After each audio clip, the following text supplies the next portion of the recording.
Con Luis del Pino y Carmen Carbonell, tu opinión importa. En Mañanas en Libertad.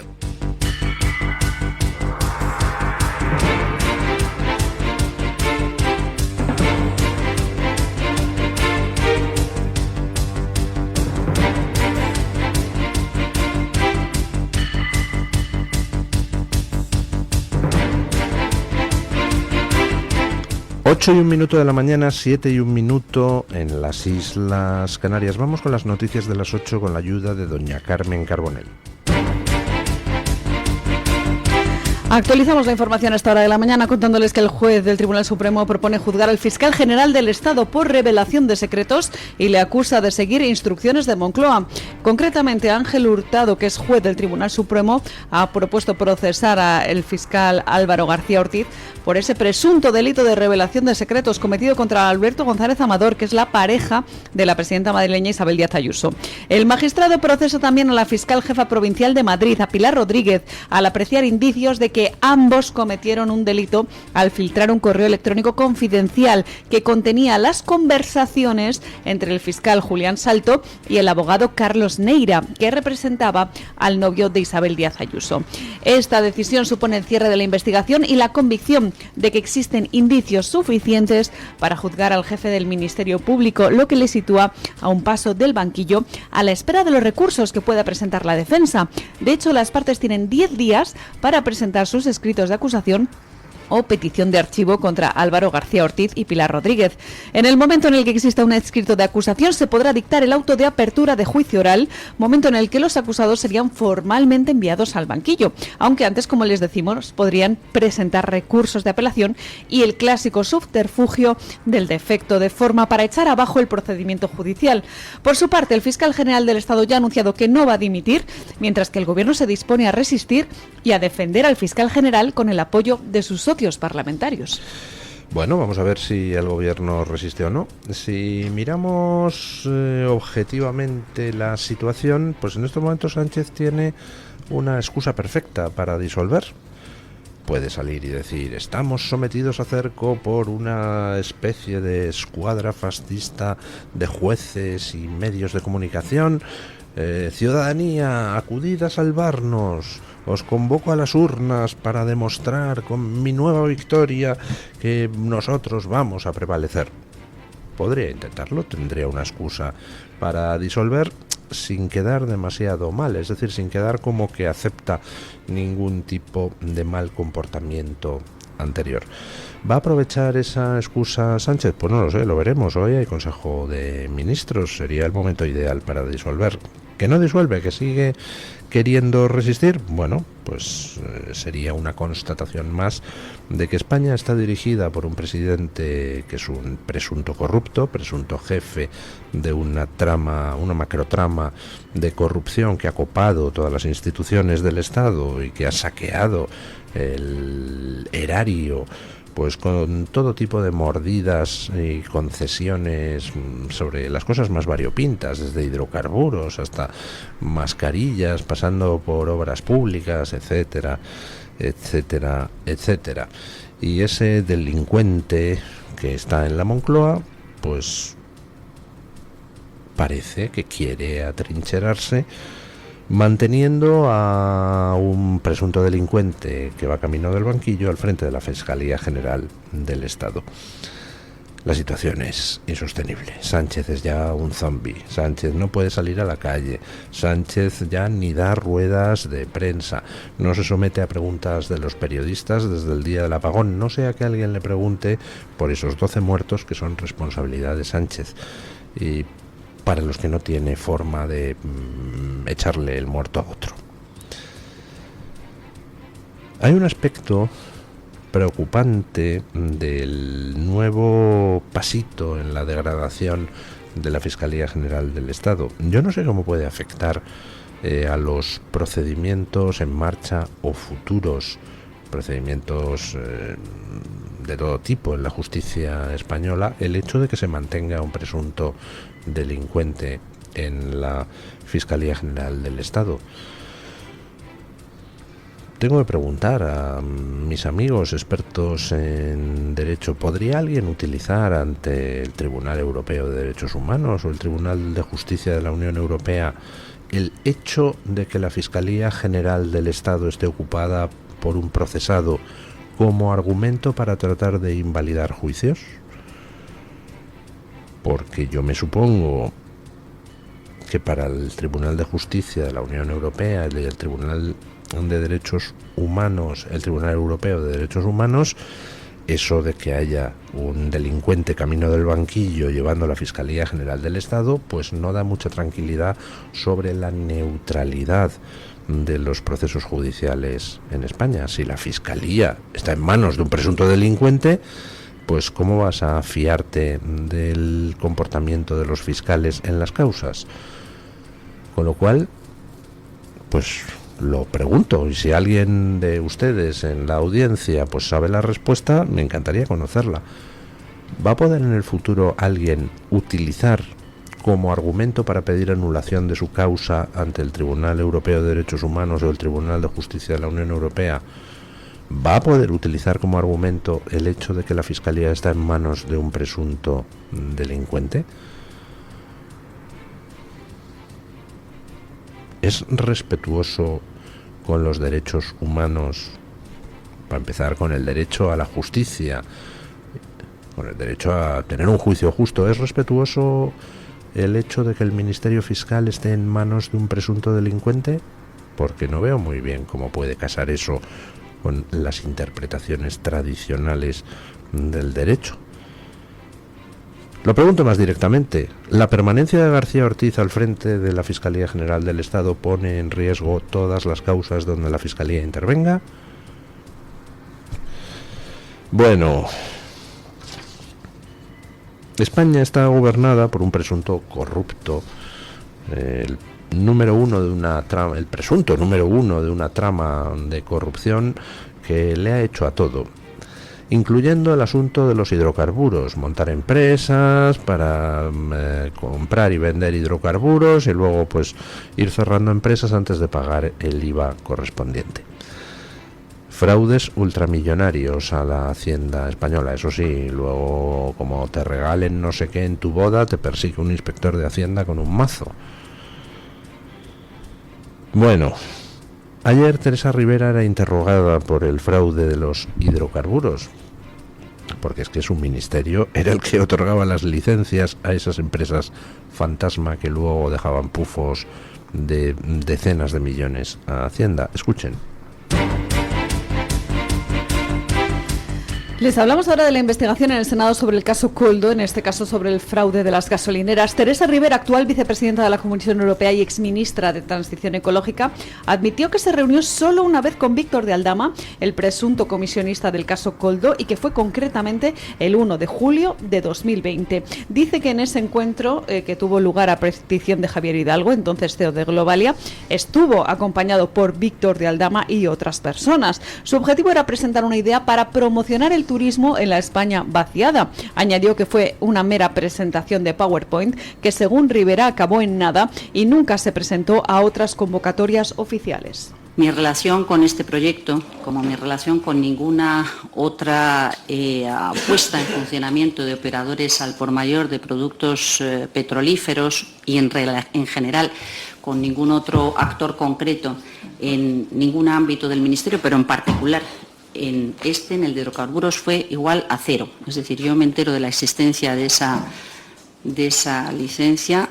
cuando se hace público el fraude de hidrocarburos de esa compañía en la que parece ser que el señor Víctor de Aldama está involucrado, con un fraude fiscal de 182 millones de euros, y evidentemente pido información al Ministerio.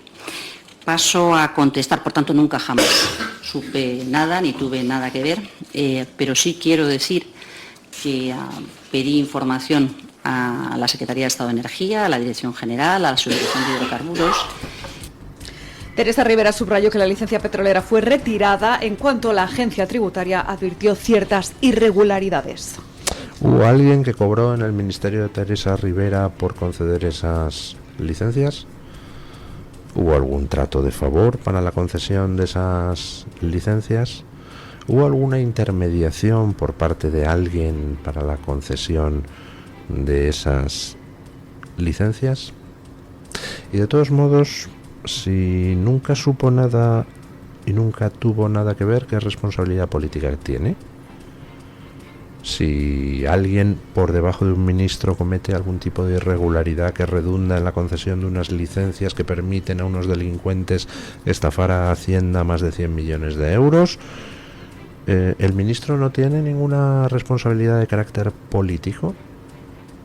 Es decir, tus subordinados pueden estar robando o ayudando a robar y tú decir que nunca supiste nada y no tenías nada que ver. ¿Y a mí qué me importa? Que usted nunca supiera nada y no tuviera nada que ver. Si no sabía nada, pues tendrá que irse a su casa por incompetente. O no vigila lo que hacen sus subordinados. Usted puede no haber cobrado mordidas, pero ¿ha habido alguien por debajo de usted que las ha cobrado? ¿Por qué razones se dieron esas concesiones a esa trama de Aldama, Koldo, etcétera?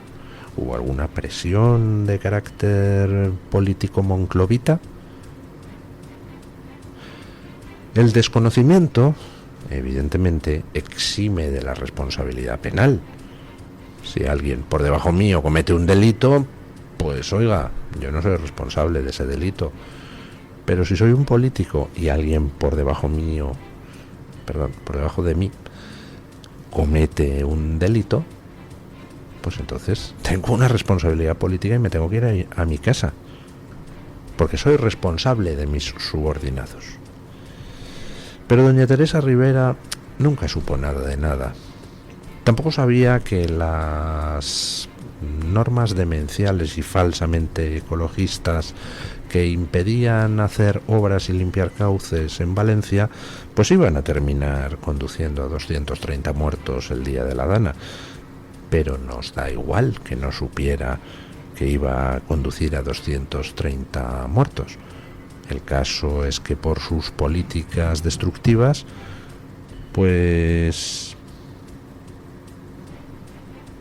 terminaron muriendo más de 2 centenares de personas.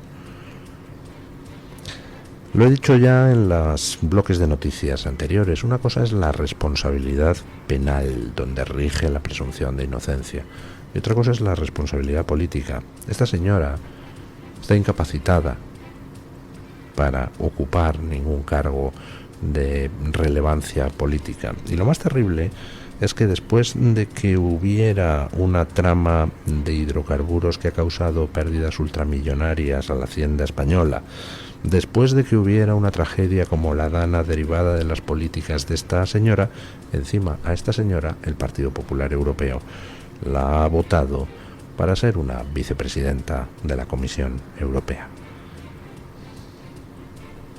¿Cómo podemos acabar con tanto golfo y con tanto despistado que no sabía lo que pasaba por debajo de él, si quienes tendrían la responsabilidad principal de oponerse a este tipo de cosas, me refiero al Partido Popular Europeo, pues colaboran nombrando a gente como Teresa Rivera para cargos de responsabilidad? Es difícil, ¿eh? O sea, contra el Partido Socialista se puede luchar, contra el Partido Socialista ayudado por el Partido Popular, pues ya es más difícil. Bueno, ya saben ustedes que se ha destapado el tarro de la porquería y que han empezado a salir audios comprometedores para distintas personas. Entre los audios de ese paquetón enorme de audios que el PSOE dice que Leire le ha dado ahora, pero que en realidad tienen desde hace tiempo, pues hay uno sobre las saunas del suegro de Pedro Sánchez y sobre la mujer de Pedro Sánchez. Escuchen.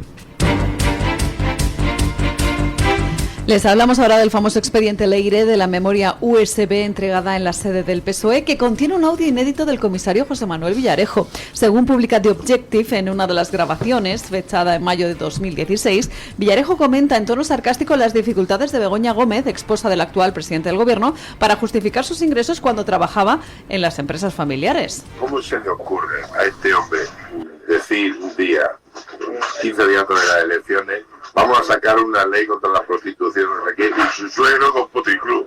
Pero no me jodas, que hay que ser tonto a los tres. Pues perdona, él cuando no tenía curro estuvo hablando con un par de asesores fiscales para ver cómo metían lo que ganaba su parienta, que lo ganaba porque estaba en el negocio del suegro, del padre. Ha llegado a hablar hasta con los que le hacían la asesoría, digamos, contable y tal, la declaración de Hacienda. Y el problema que tenía ella era cómo justificar los ingresos. Decía que asesoraba, que no sé qué, lo pagaban, ¿no? Porque llevan la contabilidad de la sauna de tu viejo y de tu tío. La memoria USB contiene 177 carpetas con material sensible, incluidas referencias a presuntas grabaciones sexuales en locales del entorno de Sabiniano Gómez, utilizadas, según los audios, con fines de extorsión. Bueno. Lo que tiene el destapar el tarro de la porquería, lo que tiene el poner en marcha el ventilador para tratar de que la basura vaya en todas direcciones, pues es que empieza a salir mucha basura muy interesante y que afecta a muchos. Ayer Javier Pérez Dolcet daba una entrevista al Plural, que la tuiteé, pues que era muy interesante, y donde decía algunas cosas sobre las que merece la pena reflexionar. Por ejemplo, esa distinción que hace entre lo que son las cloacas policiales, a las que responsabiliza de miles de causas falsas en España, y la Guardia Civil, de quien dice que no tiene nada que ver con las cloacas y que él, en todo el tiempo que está investigando todos estos asuntos, no ha encontrado ningún guardia civil corrupto o que operara en las cloacas con este tipo de esquemas de extorsión, chantaje, etcétera. Y también dijo ayer Pérez Dolcet en una entrevista que próximamente saldrán los audios de una pieza que afectaría pues al Grupo Planeta, Ferreras, La Sexta, etcétera, etcétera, etcétera. Vamos, que van a salir audios pues contra muchísima gente. Contra gente del PP, contra gente de medios de comunicación, contra empresarios y también contra Pedro Sánchez. Evidentemente, este audio contando de las andanzas del suegro de Pedro Sánchez y de cómo la mujer de Pedro Sánchez trabajaba llevando la contabilidad para los negocios de prostitución masculina y femenina de su padre, pues hombre, no beneficia precisamente a Sánchez. Aquí estamos en una historia enormemente sórdida donde había un comisario, Villarejo, que grababa a todo el mundo y parece ser que extorsionaba a mucha gente y que tenía pues una nutrida corte de comisarios alrededor, comisarios amigos. Y lo más terrible del asunto es que se utilizaban algunos medios ilegales, por ejemplo, colocación de micrófonos y cámaras, para grabar a gente potencialmente extorsionable en pues centros de prostitución. Y da la casualidad de que algunos de esos centros donde había micrófonos y cámaras de vídeo eran los del suegro de Sánchez. Con lo cual, pues la pregunta es muy simple. ¿Qué relación guarda Sánchez con la cloaca policial que se dedicaba a las extorsiones? ¿Es mera casualidad que haya llegado Sánchez al poder siendo yerno de un señor en cuyos locales se adquiría material para extorsionar a políticos, jueces, empresarios, periodistas? ¿Mera casualidad? ¿O se han utilizado mecanismos de extorsión para allanar el camino de Sánchez a la Moncloa? Porque es la sospecha que surge viendo pues toda esta relación entre esas cloacas policiales y la familia política de Sánchez. Bueno, pues ya iremos viendo. Ayer en esa entrevista de Pérez Dolcet en El Plural, que se la recomiendo, a pesar de que sea en El Plural, es muy interesante, decía Pérez Dolcet que tienen audios pues como para estar sacando exclusivas de aquí a 2039. Y le creo, porque Villarejo lo grababa absolutamente todo. Bueno, en Estados Unidos ya saben ustedes que hay pues toda una serie de enfrentamientos en California porque el Partido Demócrata pues se ha quitado la careta, ya está recurriendo a la lucha callejera en un intento de frenar la política migratoria de Trump. Y en los enfrentamientos en estos últimos días pues se ha detenido a muchísima gente por parte de las fuerzas de seguridad americanas. Y para sorpresa de nadie, pues los perfiles de algunos de los detenidos resultan curiosos. Escuchen. Les hablamos ahora de Estados Unidos porque sigue la polémica en Los Ángeles, en California, por las deportaciones de inmigrantes ilegales. El Servicio de Inmigración y Control de Aduanas ha confirmado que entre los ilegales detenidos hay personas con antecedentes penales graves. Entre ellos hay, por ejemplo, un ciudadano condenado por asesinato en segundo grado, otro acusado de agresión con arma de fuego y maltrato infantil, agresiones sexuales, robo, tráfico de drogas o violencia doméstica. Son otros de los crímenes que se imputan a los detenidos por estar ilegalmente en Estados Unidos. Recordemos que en respuesta a la situación en California, el presidente Donald Trump ha ordenado el despliegue de la Guardia Nacional en Los Ángeles para reforzar el control y la seguridad precisamente allí y así poner freno a los disturbios causados por esos inmigrantes ilegales. Bueno, pues ¿a alguien le sorprende que entre los que se manifiestan con más violencia para intentar evitar las detenciones por el Servicio de Inmigración de los Estados Unidos pues estén precisamente inmigrantes ilegales que han cometido gravísimos delitos? Pues no creo que sorprenda a nadie. Primero, están intentando que no les deporten a ellos mismos y segundo, pues tienen experiencia en la violencia, así que ¿por qué no la van a utilizar en las protestas? Bueno, el Partido Demócrata está intentando esa última baza contra Trump en vista de que el boicot judicial no provoca los resultados deseados, porque Trump, pues a los intentos de boicotear judicialmente sus acciones de gobierno, pues responde recurriendo y la mayoría de las veces gana. Pues entonces parece que por fin el Partido Demócrata se ha quitado la careta y ya directamente recurre a su última arma, la lucha callejera. Bueno, pues mucho me temo que les va a salir también mal la jugada. Por lo pronto, pues la popularidad de Trump, lejos de disminuir con este tipo de sucesos, aumenta. De hace 2 días a hoy, pues ha subido un punto su nivel de aprobación entre los americanos y está en el 51%. Bueno, pues el Partido Demócrata quiere seguir suicidándose, allá ellos, no les interrumpamos. Bueno, vamos con Don Williams Perdomo para que nos cuente que trae Voz Media en portada. Buenos días, Don Williams. Muy buenos días, amigos de Mañanas en Libertad. En Voz seguimos informando sobre las noticias más importantes de Estados Unidos y el mundo. En esta ocasión encontrarán que los disturbios contra las redadas del ICE en Los Ángeles vivieron su tercer día consecutivo de enfrentamientos con las fuerzas del orden. La Guardia Nacional ya se ha desplegado frente a los edificios oficiales, mientras los agentes de la policía local se enfrentan a los vándalos que continúan quemando vehículos y dañando edificios y mobiliario urbano.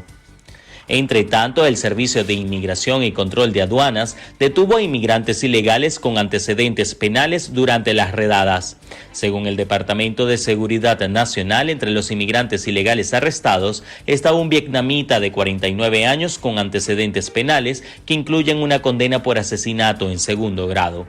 Fue condenado a entre 15 años y cadena perpetua.